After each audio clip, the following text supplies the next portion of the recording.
যাকে তাকে হাতের একটি ছোঁয়ায় বশীকরণ। শুধুমাত্র হাত দিয়ে কোনো ব্যক্তিকে যদি আপনি স্পর্শ করেন, ওই ব্যক্তি আপনার প্রতি বাধ্যগত হয়ে যাবে, ওই ব্যক্তি আপনার প্রতি বশীভূত হয়ে যাবে। এটা শুধুমাত্র এই মন্ত্র এবং কি এই নকশাটার মাধ্যমে।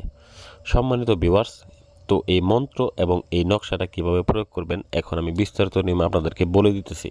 আপনারা মনোযোগ সহকারে ভিডিওটা শুনবেন, তবেই আপনি যে কোনো নারীকে, সে হোক আপনার ভাবি, সে হোক আপনার প্রেমিকা, বা সে হোক আপনার পছন্দের মানুষ, বা সে হোক আপনার প্রেমিক, যেই হোক না কেন, তাকে আপনার প্রতি বাধ্যগত করে নিতে পারবেন মাত্র কয়েক মিনিটেই।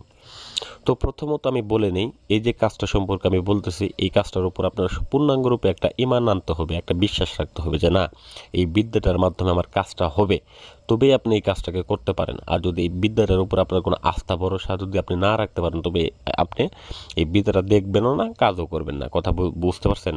তো যাই হোক ভিউয়ার্স, তো এখন এই কাজটা করার ক্ষেত্রে আপনাকে কিছু কতিপয় জিনিস সংগ্রহ করতে হবে। তো সেটার পূর্বে আমি বলি, এটা দিয়ে আপনি যে কোনো কাজ করতে পারবেন, তবে সেটার ক্ষেত্রে আমি মনে করি অবৈধভাবে কোনো অন্য কারোর স্ত্রীকে আপনি ক্ষতি করার জন্য করবেন না। কারণ দেখা গেছে একটা সংসার ভাঙা সমান একটা মসজিদ বাগান সমান। তো এখন এই বিষয়টা হচ্ছে যে আপনি অন্য কারো সংসার ভাঙতে যাবেন না, বা অন্য কারো ক্ষতি করতে যাবেন না এই কাজটা দিয়ে।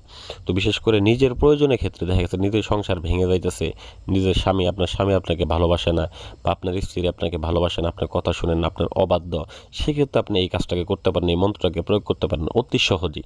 মাত্র কয়েক মিনিটে তাকে বশ করে রাখতে পারবেন। আপনার যা বলবেন তাই শুনবে, আপনার পা চাটবে। আমার ভিডিওটা যদি ভালো লাগে অবশ্যই লাইক করবেন এবং চ্যানেলটাকে সাবস্ক্রাইব করে দিতে ভুলে যাবেন না।